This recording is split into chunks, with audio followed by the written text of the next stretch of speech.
Бұл видеода мен сіздерге исполнительный надписті қай жерден алуға болатынын көрсетемін. Алдыңғы видеода кабинетке кіруді көрсеткен болсам, енді алуды көрсетемін, қай жерде тұрғанын көрсетемін.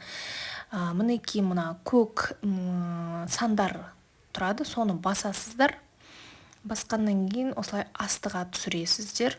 Мына біріншісінің ішінде болмайды ол. Астыға түсірсеңіздер, мынандай екіншісі шығады.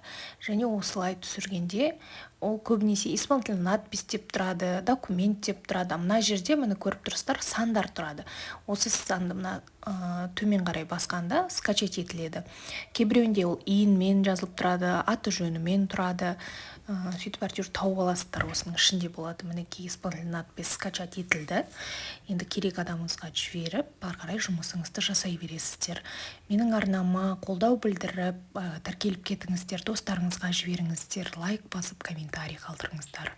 Әлі де көп ақпараттармен бөлісетін боламын.